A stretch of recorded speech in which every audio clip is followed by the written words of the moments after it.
Hey guys, we recently got our first look at what the Fantastic Four is going to look like in the MCU, and I wanted to take my time in making these customs because it is really cool that we're finally getting the Fantastic Four, but I wanted to be super confident in what I put out there, and I finally got the designs that I'm really happy with. So if you're new to the channel, be sure to hit like and subscribe down below, and let's get into it.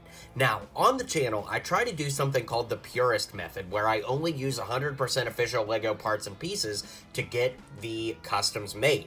I did that here, however, I had to alter all three torsos. Now, if we take a much more in-depth look at the image that Marvel put out, this of course is just concept art, so the colors may not be perfect to what we see in the movie. It's really just a, taste tester, if you will.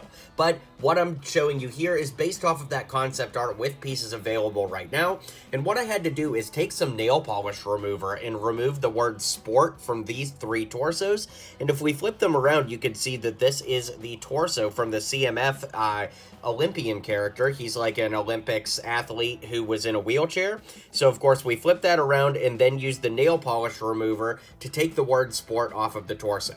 I understand this breaks the purist method, and I know a lot of people out there might not be super happy with that. I apologize. I do still think it's the best option in the end.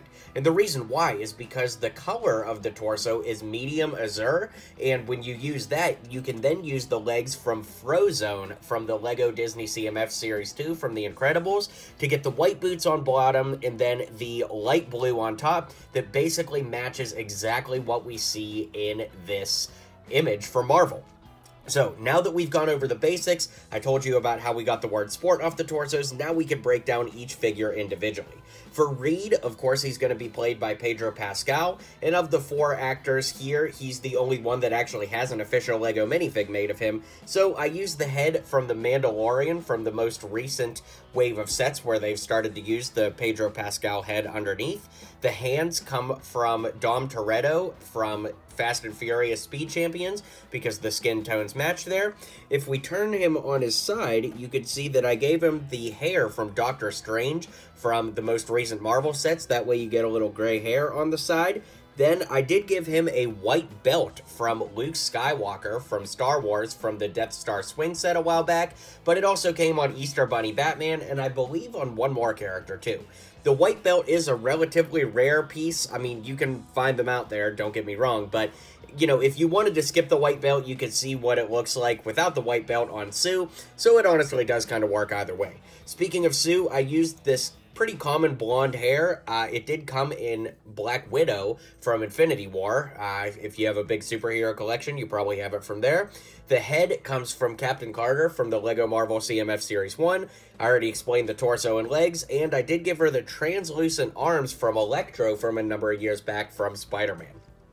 For Johnny Storm, we actually changed it up a bit because if you look in the image, he is wearing a blue collared shirt that actually appears to be slightly darker than the rest of the cast here. So I gave him this torso from Speed Racer from many years ago. I think this works really well. The head comes from the CMF Zombie Hunter Spider-Man from the Marvel CMF Series 1. And the reason I went with that head is A, because I think the smirk looks a lot like the art that we see, but also, Spider-Man and Human Torch are best friends in the comics, so I think it was a nice little homage to use that here. I gave him some, pretty common hair here. It's come in lots of places like Captain America and tons of others, and I gave him some blue jean legs to tie it together.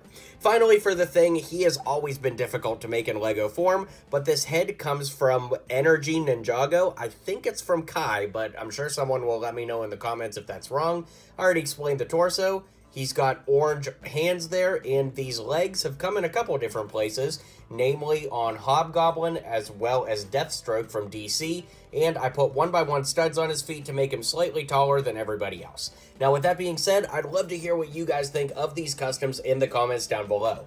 As we get more images of the Fantastic Four and we get actual set pictures and stuff, I will update these with time, but for right now, to try and get something out, I'm really happy with how they turned out. So I'd love to hear what you guys think in the comments. Be sure to hit like and subscribe, and I'll see you guys on the next video. Also, guys, coming at you real quick, my friend Brody and I designed a Lego Kiss set, and we need your help to get it made. If you head to the link down below, you can head to Lego Ideas and support the set. If we get 10,000 signatures, we can turn this into a real set that hopefully we can all go to the store and buy. So, shout it out loud, you got nothing to lose, and sign up down below. Takes 30 seconds, and it'd be a big help. Thanks so much.